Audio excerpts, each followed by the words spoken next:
दोस्तों, ईरान के nuclear programme को लेकर अमेरिका और सभी पश्चिमी देशों ने साथ मिलकर ईरान पर काफी कड़े आर्थिक प्रतिबंध लगाए, जिसकी वजह से ईरान की अर्थव्यवस्था को कई बिलियन डॉलर का नुकसान हर साल हो रहा है। पर अब इस नुकसान का बदला लेने के लिए ईरान ने अमेरिका के खिलाफ जो कदम उठाया, उसने पूरी दुनिया को हैरान कर दिया है, क्योंकि ईरान ने इस बार अमेरिका के ऐसे सेक्टर पर हमला किया जो पूरी अमेरिकन इकोनॉमी के लिए घातक साबित हो सकता है। क्योंकि ईरान का ये हमला अमेरिका के एनर्जी सेक्टर पर है, जिसकी वजह से अमेरिका ने दुनिया भर में ज्यादातर युद्ध लड़े हैं। दरअसल दोस्तों, बीती शाम एक काफी चिंताजनक रिपोर्ट निकलकर सामने आई है, जिसमें इस बात का खुलासा किया गया है कि ईरान ने अंतर्राष्ट्रीय समुद्री सीमा में मौजूद एक सुएज़मैक्स ऑयल टैंकर को सीज कर लिया है। और सबसे हैरानी की बात तो ये थी कि यह ऑयल टैंकर क्रूड ऑयल का ट्रांसपोर्ट अमेरिका के लिए कर रहा था। मतलब हम इस बात को आसानी से समझ सकते हैं कि ईरान ने इस जहाज को क्यों अपने कब्जे में लिया और इस घटना का प्रभाव ग्लोबल ऑयल ट्रेड पर कितना सीरियस हो सकता है, क्योंकि ये ऐसी कोई पहली घटना नहीं है जिसमें ईरान ने किसी ऑयल टैंकर को अपने कब्जे में लिया हो, बल्कि इसके पहले भी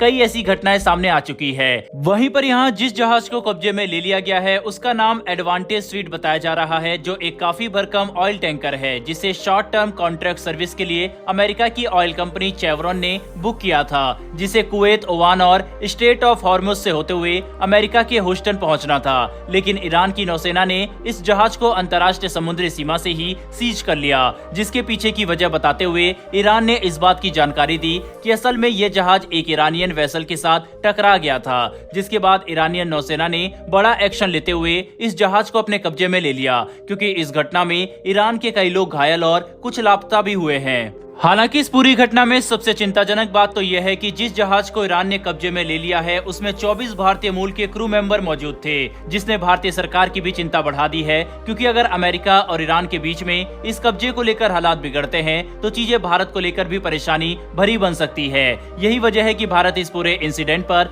काफी नजदीक से नजर रख रहा है, ताकि अगर गल्फ ऑफ ओमान में तनाव का माहौल बनता है तो हम अपने लोगों को बाहर निकाल सके। वहीं पर इस घटना पर बयान देते हुए मिडिल ईस्ट में मौजूद अमेरिकी नौसेना के 5वें बेड़े के स्पोक पर्सन ने यह बात खुलकर कही है कि ईरान का यह कदम पूरे रीजन की सिक्योरिटी और स्टेबिलिटी के लिए विनाशकारी साबित हो सकता है। इसीलिए ईरान को समझदारी दिखाते हुए इस ऑयल टैंकर को तुरंत रिलीज करना चाहिए। साथ ही आगे बात करते हुए उन्होंने इस बात पर भी मोहर लगाई है कि जिस एडवांटेज स्वीट जहाज को कब्जे में ले लिया गया है, उस पर एक्शन ईरान की पैरामिलिट्री फोर्स रिवॉल्यूशनरी गार्ड ने नहीं, बल्कि खुद ईरान की नौसेना ने लिया था, जिसकी वजह से अमेरिका इस पूरी स्थिति को लेकर काफी ज्यादा गंभीरता से विचार कर रहा है कि आखिर वे अपने जहाज को कैसे निकाल सकते हैं। बता दें कि कुछ एक्सपर्ट्स का तो मानना है कि यह घटना अमेरिका द्वारा ईरान के ऑयल टैंकर को रोकने और कब्जे में लेने का बदला है, क्योंकि पिछले कुछ दिनों में ईरान की अर्थव्यवस्था को और भी ज्यादा कमजोर करने के लिए अमेरिका ने ईरानियन क्रूड ऑयल और नेचुरल गैस के खिलाफ बड़ी कार्रवाई की,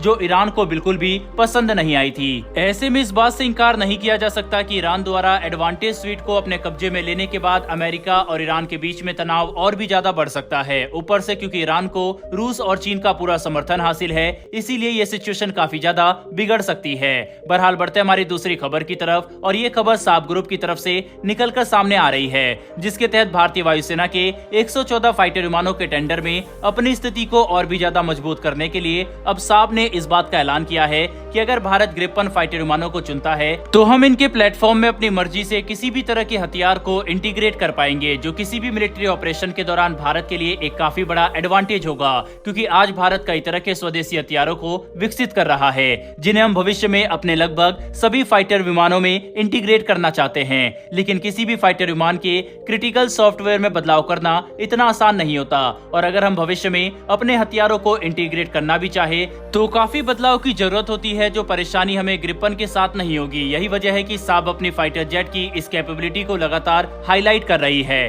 ताकि वे दिखा सके कि हम भविष्य में इनके फाइटर विमानों में अपने अस्त्र या फिर ब्रह्मोस मिसाइल को आसानी से इंटीग्रेट कर सकेंगे, जो भारतीय वायुसेना के लिए आकर्षक जरूर है। लेकिन हम इस बात को भी नजरअंदाज नहीं कर सकते हैं कि ग्रिपन लगभग तेजस की कैटेगरी का ही फाइटर विमान है, और भविष्य में हम तेजस मार्क 2 को भी डेवलप करेंगे, जो इस प्लेटफॉर्म से ओवरलैप करते हैं। ऐसे में यह भी नहीं कहा जा सकता कि क्या भारतीय वायुसेना ग्रिपन को अपने 114 फाइटर विमानों के टेंडर में कंसीडर भी करेगी या फिर नहीं। बहरहाल दोस्तों, इस वीडियो में इतना ही। इन दोनों ही विषय के ऊपर आपकी क्या राय है, कमेंट बॉक्स में लिखकर जरूर बताइएगा। साथ ही हमारी आने वाली वर्ल्ड अफेयर्स और डिफेंस से जुड़ी ऐसी वीडियो के लिए चैनल को सब्सक्राइब कर बेल नोटिफिकेशन अवश्य दबा लें। फिर मिलेंगे ऐसी एक नई वीडियो के साथ। धन्यवाद। जय हिंद।